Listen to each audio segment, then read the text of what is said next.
Halo teman-teman semuanya, saya Krisna Satya Putra. Di sini saya akan membahas yang katanya orang-orang itu sulit, yang katanya orang-orang itu bikin pusing. Padahal kalau kita udah tahu, udah kenal soal materinya, maka itu akan jauh lebih mudah ya teman-teman. Seperti kata pepatah, tak kenal maka tak sayang. Nah, kalau teman-teman nggak kenal sama materinya terlebih dahulu, jadi itu akan susah nanti buat ngerjain materinya. Maka dari itu kita bisa mengenali materinya terlebih dahulu ya, yaitu materinya tentang distribusi probabilitas. Apa sih distribusi probabilitas itu? Merupakan data sampel bertipe diskrit memiliki karakter distribusi probabilitas yang khusus. Nah, distribusi probabilitas ini memiliki dua tipe distribusi, di antaranya distribusi binomial dan distribusi Poisson. Apa itu distribusi binomial? Nah, sebelum kita ke soalnya, kita sedikit ulas tentang distribusi binomial ya, teman-teman. Distribusi binomial merupakan sebaran peluang yang memiliki dua kemungkinan, seperti ya atau tidak, sukses atau gagal, benar atau salah, dan lain-lain. Adapun sifat-sifat distribusi binomial, di antaranya percobaan dilakukan sebanyak n kali. Tiap pengulangan hanya menghasilkan salah satu dari kedua kemungkinan. Variabel benar atau ya atau sukses dinyatakan sebagai P. Kemudian, variabel salah atau tidak atau gagal dinyatakan sebagai Q, di mana Q sama dengan 1 kurangi P. Ya, perlu diingat-ingat ya teman-teman. Untuk variabel benar, ya, sukses, dan lain-lain itu dinyatakan sebagai P. Sebaliknya, variabel yang sifatnya salah, tidak, atau gagal dinyatakan sebagai variabel Q, di mana Q itu merupakan 1 dikurangi P.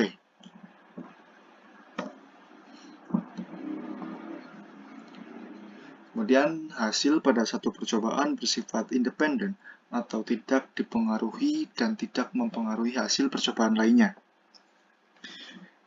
Banyaknya X pada N kali percobaan dinyatakan sebagai probabilitas acak binomial. Nah, ini juga perlu diperhatikan ya teman-teman. Banyaknya X sukses pada N kali. Nah, X ini merupakan variabel sukses pada N kali percobaan. Jadi X ini merupakan nilai suksesnya ya teman-teman. Kemudian berikut adalah rumusnya. P binomial X sama dengan N faktorial per X faktorial dikali N min X faktorial dikali P pangkat X kali Q pangkat N min X. Kemudian langsung saja kita ke contoh soalnya teman-teman. Seorang petani mengetahui bahwa benih jagung yang ia beli memiliki tingkat keberhasilan tumbuh sebesar 80%. Jika ia menanam 8 benih, berapa peluang bahwa tepat 6 benih akan tumbuh? Di sini dapat kita ketahui N sama dengan 8. Karena seorang petani akan menanam 8 benih. Maka dapat disimpulkan N sama dengan 8 ya teman-teman. Kemudian X sama dengan 6. Seperti pada slide sebelumnya, nilai X ini merupakan variabel sukses pada N kali percobaan. Jadi nilai X ini merupakan nilai yang sukses ya. Maka dari itu, kita peroleh 6 ya, karena peluang bahwa tepat 6 benih yang akan tumbuh. Nah, Kak, gimana kalau benihnya itu tidak ada yang tumbuh, tidak akan ada yang tumbuh sama sekali? Nah, apabila teman-teman mendapati soal yang tidak ada, apabila soalnya ini tidak ada benih yang tumbuh. Nah, katakanlah tepat 0 benih akan tumbuh atau tidak akan ada benih yang tumbuh, maka kita dapat simpulkan X sama dengan 0. Tapi karena dalam soal ini X-nya itu 6, maka kita tidak menggunakan yang X sama dengan 0. Kemudian di sini P sama dengan 0,8. Nah, seperti pada slide sebelumnya, P ini merupakan variabel yang sifatnya benar, ya atau sukses, dan lain-lain ya, yang kita nyatakan sebagai variabel P. Nah, P ini karena Pak Tani ini tahu, seorang petani ini tahu bahwa memiliki tingkat keberhasilan bahwa benih jagungnya memiliki tingkat keberhasilan tumbuh sebesar 80%, maka dapat kita simbolkan peluangnya itu 80%. Jadi kita ubah menjadi desimal ya teman-teman, jadi 0,8. Nah, Q pada slide sebelumnya, Q ini merupakan variabel yang sifatnya salah atau tidak, atau gagal, atau lain-lain dinyatakan dalam variabel Q, di mana Q sama dengan 1 dikurangi P. Langsung saja, Q sama dengan 1 dikurangi 0,8, karena P-nya itu 0,8. Dapat disimpulkan, hasilnya Q sama dengan 0,2. Langsung saja kita masukkan ke dalam rumus ya teman-teman. Rumusnya, seperti pada slide sebelumnya, P binomial X sama dengan N faktorial per X faktorial kali N min X faktorial kali PX faktorial kali Q pangkat N min X. Langsung saja kita masukkan. Di sini X sama dengan 6, sudah kita masukkan. Kemudian N sama dengan 8, sudah kita masukkan 8. X faktorial, X sama dengan 6 faktorial. N min X sama dengan 8, ini 8, dikurangi X sama dengan 6, kita faktorial.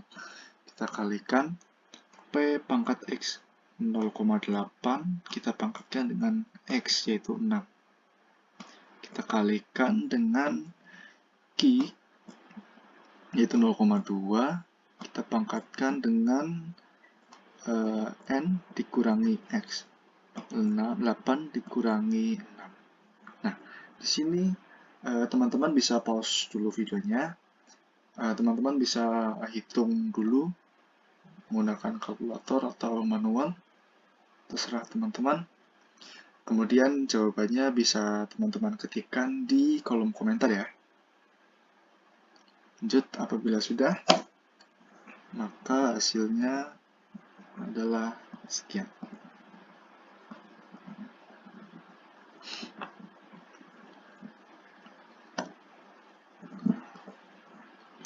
Kemudian distribusi Poisson. Adapun syarat distribusi Poisson, diantaranya terjadi suatu kejadian yang jarang dalam waktu yang pendek. Probabilitas setiap periode selalu konstan. Untuk terjadinya beberapa kali kejadian dalam jangka waktu yang pendek hampir mendekati 0. Merupakan event yang independen. Adapun sifat distribusi Poisson, diantaranya percobaan pada satu selang waktu atau wilayah tertentu tidak bergantung pada selang waktu atau wilayah yang lain. Peluang lebih dari satu kali percobaan akan terjadi dalam selang waktu yang singkat atau pendek tersebut dapat diabaikan. Penerapan distribusi Poisson. Di antaranya, menghitung probabilitas terjadinya peristiwa menurut satuan waktu, ruang atau isi, luas atau panjang tertentu. Contohnya adalah sebagai berikut. Peluang lebih dari satu kali percobaan akan terjadi dalam selang banyaknya penggunaan telepon per menit, banyaknya mobil yang lewat pada suatu ruas jalan selama 5 menit, banyaknya bakteri pada 1 tetes atau 1 liter air minum, banyaknya kesalahan ketik per halaman pada sebuah buku, dan sebagainya ya. Menghitung distribusi Poisson apabila N sangat besar, N lebih dari 30, dan P sangat kecil, P kurang dari 0,1. Kemudian berikut ini adalah rumusnya ya. P Poisson X sama dengan E pangkat min lambda dikali lambda pangkat X per X faktorial, di mana E sama dengan bilangan natural, yaitu E sama dengan 2,718. Dan lambda sama dengan rata-rata keberhasilan yang dapat dihitung dengan mengalihkan N terhadap P. Kemudian langsung saja ke contoh soalnya ya teman-teman. Di sini sebuah pusat layanan pelanggan menerima rata-rata 3 panggilan setiap menit. Berapa peluang bahwa setiap menit akan diterima 5 panggilan? Dapat kita ketahui, lambda sama dengan 3 dan X sama dengan 5. Nah, lambda ini sama dengan 3 seperti pada slide sebelumnya. Lambda merupakan rata-rata keberhasilan yang dapat dihitung dengan mengalihkan N terhadap P. Di sini lambda merupakan rata-rata keberhasilan ya teman-teman. Nah, apabila pada soal ini rata-rata panggilan setiap menit itu adalah 3. Adalah 3 ya. 3. Nah, gimana kalau soalnya itu belum ditentukan rata-ratanya? Nah, untuk menentukan rata-ratanya, teman-teman bisa mengalihkan N terhadap P. Teman-teman bisa mengalihkan N dengan P. Maka akan ditemukan rata-ratanya atau lambdanya. Kemudian, nilai X. Berapa peluang bahwa dalam setiap menit akan diterima 5 panggilan? Nah, X-nya itu sama dengan 5 ya, teman-teman. Langsung saja kita masukkan ke dalam rumus. Seperti pada slide sebelumnya, bahwa P Poisson X ini sama dengan E pangkat min lambda kali lambda pangkat X per X faktorial. Langsung saja kita masukkan X-nya ini sama dengan 5 ya. Kita masukkan ke sini 5, kemudian E, yaitu, nah, E merupakan 2,718. Kita masukkan E-nya 2,718 pangkat min lambda. Lambdanya adalah 3, kita minkan jadi pangkat min 3. Kita kalikan dengan lambda pangkat X. Lambdanya 3 kita masukkan. Kemudian X-nya 5, pangkat 5. Kita per dengan X faktorial. X-nya itu 5, kita faktorial. Nah, di sini juga teman-teman pause lagi videonya. Teman-teman bisa hitung kembali menggunakan kalkulator atau manual. Kemudian setelah itu bisa cantumkan di kolom komentar ya teman-teman. Oke, apabila sudah, berikut adalah hasilnya ya teman-teman.